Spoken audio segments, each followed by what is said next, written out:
All to the another episode of diabetes का ख्याल web series. आज के इस एपिसोड में हम बात कर रहे होंगे कि डायबिटीज़ के पेशेंट्स को जो है वो किस तरह की डाइट लेनी चाहिए, क्या क्या लाइफस्टाइल मॉडिफिकेशंस करने चाहिए ताकि वो एक नॉर्मल और हेल्दी ज़िंदगी गुजार सकें।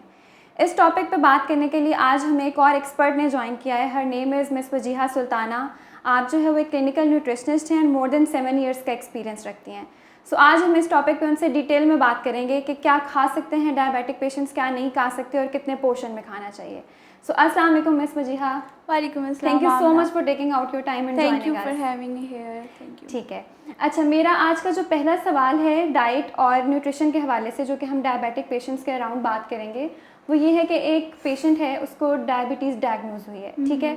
सो उनको जो है वो अपनी डाइट में किस किस तरह की चेंजेस की ज़रूरत है। आप ठीक है आमना, सबसे पहले तो हम ये देखते हैं कि अगर एक इंसान को डायबिटीज़ हो गई है तो डायबिटीज़ सिर्फ एक फैक्टर से नहीं होती, उसके बहुत सारे फैक्टर्स होते हैं। हमने सारे फैक्टर्स को देखना होता है। ठीक है, सबसे पहले अगर हम सबसे पहले जो फैक्टर हम नॉर्मली लोग देख रहे होते हैं वो है डाइट या फिर लाइफ फिज़िकल एक्टिविटी। अब डाइट के बारे में हम आगे जाके बात करेंगे। फ़िज़िकल एक्टिविटी की अगर हम बात करें तो फ़िज़िकल एक्टिविटी में आता है एक्सरसाइज प्लस वॉक। याद रहे कि वॉक जो है वो एक्सरसाइज नहीं है, वॉक एक एक्टिविटी होती है। ठीक है, जो है फ़िज़िकल एक्टिविटी, जो एक्सरसाइज है वो होती है जिसमें आपकी बॉडी के पूरे मसल्स यूज़ होते हैं, जो कि हम नॉर्मली जिम में करते हैं। तो अच्छी एक्सरसाइज वो है जो आप पूरे हफ्ते में एटलीस्ट 3 दिन जो है, या तो आप जिम में जाके करें, या अगर आप जिम नहीं जा सकते तो आप घर में भी यूट्यूब में डिफरेंट वीडियोस देखकर कर सकते हैं। ठीक है। वॉक जो है वो हमारी एक्टिविटी है, वो आपकी वैसे जारी रहेगी। सबसे बेस्ट ये होता है कि अगर आप सुबह अर्ली मॉर्निंग उठते साथ वॉक करें तो वो सबसे बेस्ट है। वो डायबिटिक लोगों के लिए भी, वैसे सब लोगों के लिए भी बहुत बेहतर है कि अगर आप हर बंदे ही अगर अपनी डेली की रूटीन बना लें कि हमने एक मॉर्निंग वॉक करनी है। उसके अलावा सारा दिन में आपके स्टेप्स बहुत ज़्यादा मैटर करते हैं कि आपने सारा दिन कितने स्टेप्स लिए हैं। पर डे के अकॉर्डिंग अगर आपने एक हेल्दी लाइफस्टाइल गुजारना है तो उसमें ज़रूरी है कि आपके मिनिमम 10,000 स्टेप्स जो हैं वो पर डे के होने चाहिए। लेट्स से अगर एक इंसान की सिटिंग रूटीन है, अगर वो ऑफिस गोइंग है, वो कह रहा है कि मैं 8 से 10 घंटे सिर्फ बैठ रहा हूँ, तो उनको इस तरह से करना चाहिए। या तो वो अपने ऑफ टाइमिंग्स में थोड़ा सा वक्त निकालें वॉक करने के लिए। अदरवाइज़ अगर वो एक ऑफिस में बैठे भी हुए हैं तो हर 40 to 50 मिनट्स के बाद वो 5 से 10 मिनट का ब्रेक लें एंड वहाँ पर चलें। At the end of the day आपके पूरे दिन के स्टेप्स काउंट करते हैं। एंड देन उसके अलावा अगर आप वॉक पर जा रहे हैं तो अपने मोबाइल में ट्रैकर ऐप्स भी डाउनलोड कर सकते हैं जिसमें आपके स्टेप्स वगैरह काउंट होते हैं। बिल्कुल सही। अच्छा, उसके बाद जो सबसे ज़्यादा इम्पॉर्टेंट आमना जो फैक्टर जिसको मैं बहुत ज़्यादा हाईलाइट करती हूँ वो है स्ट्रेस। नॉर्मली लोग इस बारे में बात नहीं करते, लेकिन स्ट्रेस, अगर आप कॉन्टीन्यूस स्ट्रेस में हैं और अगर आपकी जेनेटिक हिस्ट्री भी है डायबिटीज़ की, तो आपको विद इन सेकेंड्स डायबिटीज़ हो सकती है। ये मैं इस तरह से बात करना चाहूँगी कि आपको अपनी जो आपकी लाइफस्टाइल मैनेजमेंट है, लोग डाइटरी इंटेक भी अच्छा कर लेते हैं, एक्सरसाइज भी कर लेते हैं, लेकिन अपनी मेंटल हेल्थ को प्रॉपर फोकस नहीं करते। तो आपने स्ट्रेस मैनेजमेंट भी उतनी ही अच्छी तरह से करनी है जितनी आपने वॉक और एक्सरसाइज करनी है। फिर स्ट्रेस मैनेजमेंट के साथ साथ आपकी हेल्दी एक्टिविटीज़ होनी चाहिए। अगर कोई टोबैको, सिगरेट स्मोकिंग करता है या फिर अल्कोहल का इंटेक उनका है, तो उनको चाहिए कि वो एज सुन एज़ पॉसिबल उसको क्विट कर दें। बिल्कुल सही। एंड सबसे लास्ट पे मैं ये कहूँगी कि आपका स्लीप पैटर्न अच्छा होना चाहिए। अच्छा लाइफस्टाइल तभी होगा जब ये सारे फैक्टर्स आपकी लाइफ में प्रॉपरली मैनेज होंगे। आपका नींद का आपका ये है कि आप मिनिमम 6 to 7 आवर्स की प्रॉपर नींद लें ताकि आप बाकी पूरे दिन की परफॉर्मेंस अच्छे से बहुत अच्छे से कर सकें। बिल्कुल ठीक है, सही। ये तो आपने हमें लाइफस्टाइल मॉडिफिकेशंस का बहुत अच्छे से एक्सप्लेन कर दिया कि क्या क्या चीज़ें जो है वो हमें ऑप्ट करनी चाहिए ताकि डायबिटिक पेशेंट्स जो हैं वो एक्सक्लूसिवली एक अच्छी ज़िंदगी गुजार सकें। ठीक है, इसके अलावा अगर हम डाइट का, क्योंकि बहुत रोल होता है डायबिटीज़ में, वो आपके शुगर लेवल्स इंक्रीज़ हो सकते हैं, लो हो सकते हैं। सो कौन कौन सी ऐसी डाइट्स हैं जो कि डायबिटीज़ पेशेंट्स को नहीं लेनी चाहिए या उनके लिए जो है नुकसानदेह हो सकती हैं उनके शुगर लेवल्स को इंक्रीज़ करने में, उसके बारे में थोड़ा सा बताते हैं। सबसे पहले हम उन चीज़ों की बात कर लेते हैं जिनको हमने लिमिट करना होता है। तो जी सबसे पहले तो स्वीट्स की बात करेंगे, जो कि हमारे यहाँ बहुत एक रिवाज है कि आपने खाना खाया और उसके बाद मीठा तो आपने लाजमी खाना है। इन चीज़ों को आपने सबसे ज़रूरी है कि अवॉइड करें। डायबिटिक पेशेंट्स खाने के साथ मीठा बिल्कुल नहीं खा सकते। वैसे भी ये रॉन्ग प्रैक्टिस है, आम इंसानों को भी ये प्रैक्टिस नहीं करनी चाहिए। मीठे का जो आपने खाना भी है तो वो आपने 1 आधे घंटे के बाद ही खाना होता है, ठीक अगर है। आपने खाना है। अगर आप खाने के फ़ौरन साथ ही मीठा खा रहे हैं तो ऑब्वियसली खाने के अंदर उसकी अपनी शुगर है, मीठे की अपनी शुगर है, एंड देन उनका जितना ज़्यादा ग्लाइसेमिक इंडेक्स, जितने फूड्स का इकट्ठा होकर ग्लाइसेमिक लोड बढ़ाता है, जिसकी वजह से ब्लड शुगर का लेवल मज़ीद बढ़ जाता है। सकता है, ठीक है। उसके बाद जो हमने लिमिट करनी होती हैं वो है हमारी बेकरी के आइटम्स, जो कि रिफाइंड फ्लावर, मैदा, बहुत ज़्यादा उसके अंदर सैचुरेटेड फ़ैट है, बहुत ज़्यादा सॉल्ट का इंटेक है, जिसमें डायबिटीज़ के साथ साथ बाकी हेल्थ कॉम्प्लिकेशंस भी हो सकती हैं। अच्छा, ठीक है। सबसे ज़्यादा जो अब जूसेस तो हमने वैसे डायबिटिक लोगों को मना कर देने होते हैं, क्योंकि ऑब्वियसली अगर आप एक फ्रूट खा रहे हैं तो आपको एक फ्रूट जितनी शुगर मिल रही है, राइट, एंड फ्रूट के अंदर आपको फाइबर भी मिलेगा। बट जूसेस में ऑब्वियसली आप 6 to 7 फ्रूट्स मिला के बनाएंगे, एंड देन फाइबर भी उसमें से एक्सक्लूड हो जाता है, तो वो बिल्कुल शुगर रह जाती है। इंस्टेंटली आपका ब्लड शुगर लेवल उसमें राइज़ हो जाता है, इस वजह से आपने उस जूसेस को अवॉइड करना होता है। अच्छा, सबसे इम्पॉर्टेंट जो मैं यहाँ पे बात करना चाहूँगी आर्टिफिशियल स्वीटनर्स के बारे में। बिल्कुल सही। लोग कहते हैं कि जी हमें डायबिटीज़ है, हम तो मीठा बिल्कुल छोड़ दिया है, हम तो आर्टिफिशियल स्वीटनर्स यूज़ कर रहे हैं। अच्छा, मैं आपको ये बताती चलूँ कि आर्टिफिशियल स्वीटनर्स के बहुत ज़्यादा साइड इफ़ेक्ट्स हैं।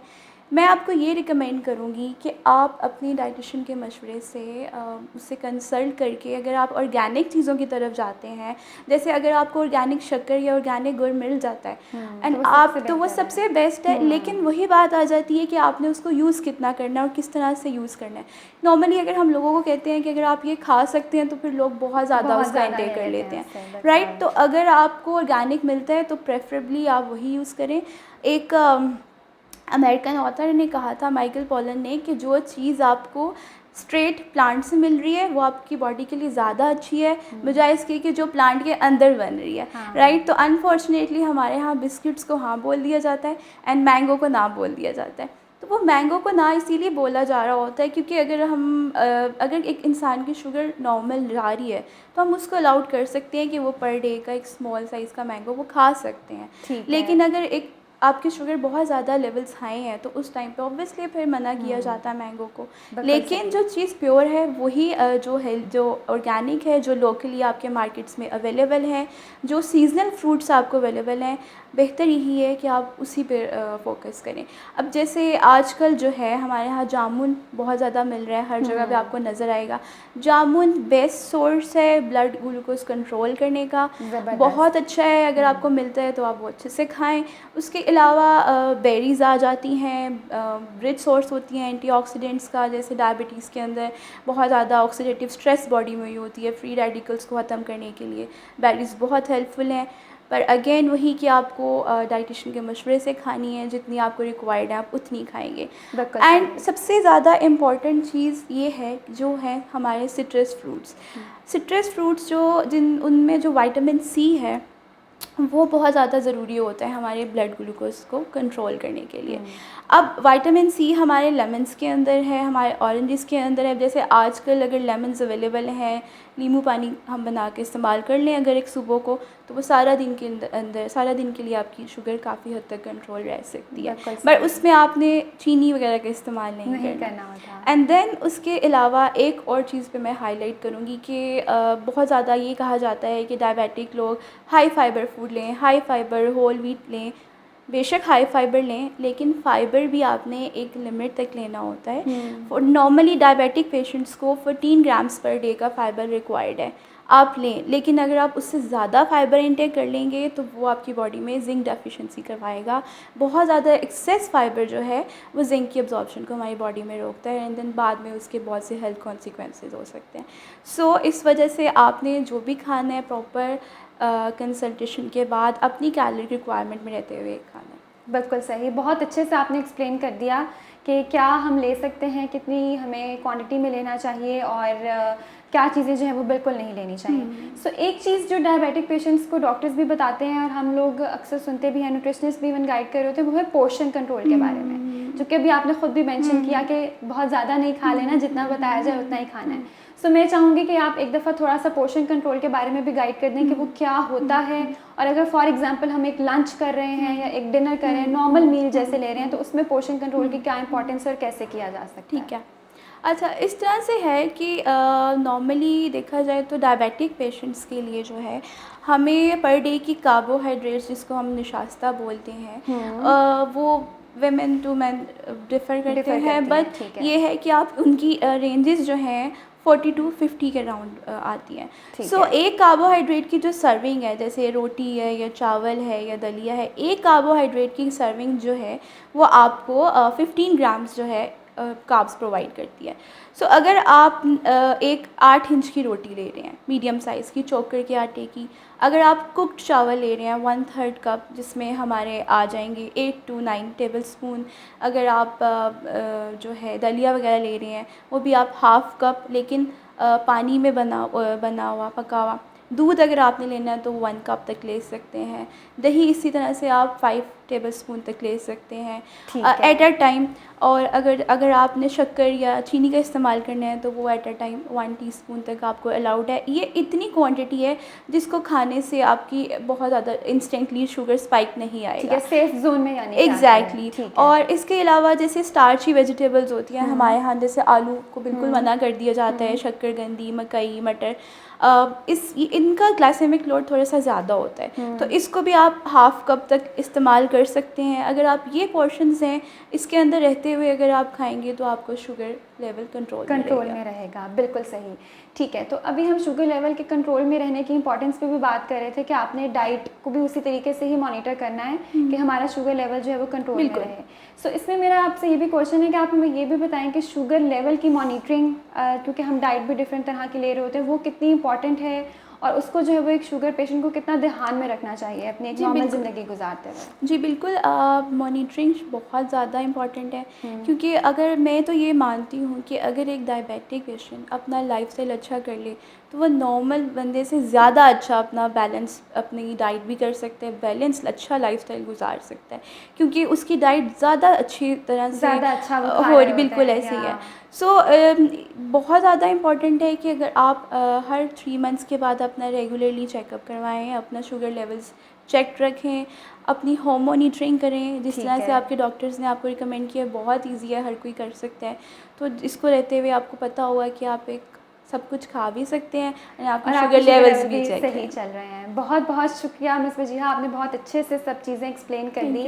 और मैं एट दी एंड ऑडियंस को भी ये कहना चाहूँगी कि शुगर के साथ जो है वो नॉर्मल डाइट ली जा सकती है, बस पोर्शन कंट्रोल जो है जैसे मिस वजीहा ने बताया वो बहुत इंपॉर्टेंट है और मॉनिटरिंग बहुत इंपॉर्टेंट है। सो आई होप कि आपको जो है वो इस वीडियो से बहुत फ़ायदा होगा। अपना फीडबैक जो है वो ज़रूर शेयर कीजिएगा। आपके मज़ीद कोई सवालात हैं डायबिटीज़ से रिलेटेड, वो भी हमें कमेंट सेक्शन में ज़रूर बताएं ताकि हम उनके ऊपर भी जो है वो वीडियोस बना सकें। Thank you very much everyone. Thank you miss Wajiha. Thank you. अल्लाह हाफ़िज़। एक्टिव रहने के लिए मैं अपना ब्लड शुगर लेवल बाकायदगी से चेक करता हूँ और ख्याल रखता हूँ अपनी एक्सरसाइज, डाइट और मेडिकेशन का, और ये सब मैनेज करता हूँ माई शुगर ऐप से, जिससे मैनेज करता हूँ मैं अपनी शुगर रीडिंग्स का डाटा, क्योंकि शुगर इन चेक तो ज़िंदगी in check. Download my sugar app now.